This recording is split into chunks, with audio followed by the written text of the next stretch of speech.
அன்பான தேவனுடைய பிள்ளைகளே, ஆண்டவராகிய இயேசு கிறிஸ்துவின் நாமத்தில் உங்களை வாழ்த்துகிறேன். ஒரு வசனத்தை வாசிக்கிறேன். 2 நாளாகமம் 20ஆம் அதிகாரம் 17ஆம் வசனம். இந்த யுத்தத்தை பண்ணுகிறவர்கள் நீங்கள் அல்ல, நீங்கள் தரித்து நின்று கர்த்தர் உங்களுக்கு செய்யும் ரட்சிப்பை பாருங்கள். இந்த சம்பவம் நமக்கு எல்லாருக்கும் தெரியும். யோசபாத்துக்கு விரோதமாக ஏராளமான ஜனங்கள் யுத்தம் பண்ண வந்தார்கள். அவங்க வந்திருக்காங்கன்னு அவன் கேள்விப்பட்ட உடனே அவனுக்கு ஒரு பயம் வருகிறது. அவன் பயந்து நடுங்கினாலும் கர்த்தரை தேடுவதற்கு யூதா ஜனங்கள் எல்லாரையும் கூட்டி சேர்த்தான். ஆமேன்.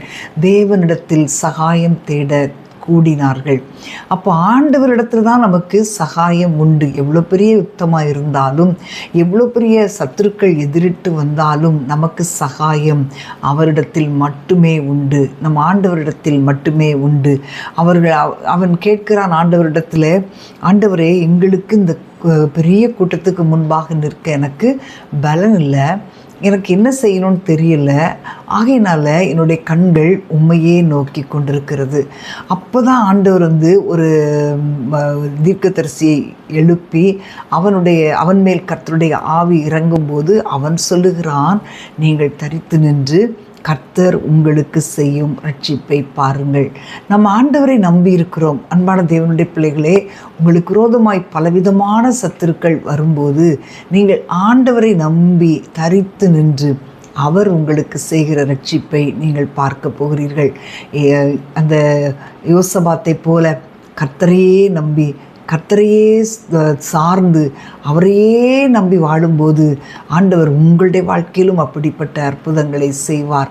இந்த யோசபாத் இவ்வளோ திரளான ஜனங்கள் அவனுக்கு எதிரிட்டு வரும்போது மனுஷங்களுடைய உதவியை தேடவே இல்லை. இன்றைக்கு அன்பான தேவனுடைய பிள்ளைகளே, நம்முடைய வாழ்க்கையில் நெருக்கங்கள் வரும்போது, இடுக்கண்கள் வரும்போது, பிரச்சனைகள் நம்மை சூழும்போது நாம் யாரை தேடி போகிறோம்? ஆண்டவரிடத்தில் சகாயம் பெற கொடுக்கிறோமா, இல்லை மனுஷனிடத்திலே சகாயத்தை தேடி நாம் போகிறோமா? கொஞ்சம் யோசிச்சு பாருங்கள்.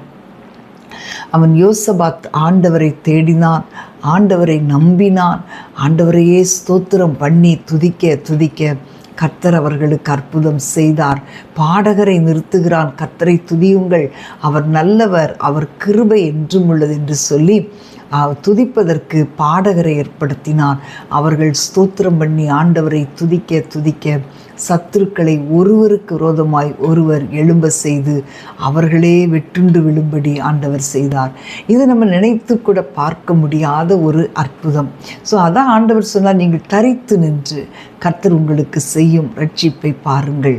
அன்பானவர்களே, இன்றைக்கு உங்களுடைய வாழ்க்கையிலும் கூட நீங்கள் தரித்து நின்று அமைதியாக இருந்து கர்த்தர் உங்களுக்கு செய்கிற ரட்சிப்பை நீங்கள் பார்க்க போகிறீங்க. உங்களுடைய கடன் பிரச்சனைகள் இன்றைக்கு உங்களை துரத்தி கொண்டிருக்கலாம். குடும்பத்தின் சூழ்நிலைகள் இன்றைக்கு உங்களை பயமுறுத்தி கொண்டிருக்கலாம். ஒன்று பண்ணுங்க, ஆண்டவர்கிட்ட சொல்லுங்கள். ஆண்டவரை நோக்கி பார்த்து, எனக்கு பலன் இல்லைன்னு சொல்லுங்கள். இதை தாங்குவதற்கோ இதை தாண்டுவதற்கோ எனக்கு பலன் இல்லைப்பா அப்படின்னு சொல்லி நீங்கள் ஆண்டவரிடத்தில் உங்களை அப்படியே ஒப்பு கொடுக்கும்போது ஆண்டவர் நீங்கள் தரித்து நின்று அவர் செய்கிற ரட்சிப்பை பார்க்க செய்வார். நீங்கள் அதை பார்த்து சந்தோஷப்படுவீர்கள். நாம் ஜெபிப்போமா? அன்பின் ஆண்டவரே, ஸ்தோத்தரிக்கிறோம் அப்பா.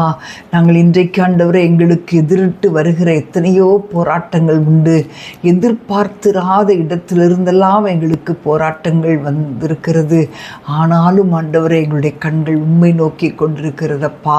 எங்களுக்கு அதற்கு முன்பாக நிற்க பலனில்லை என்று யோசபாத்தை போல நாங்கள் சொல்லுகிறோம்.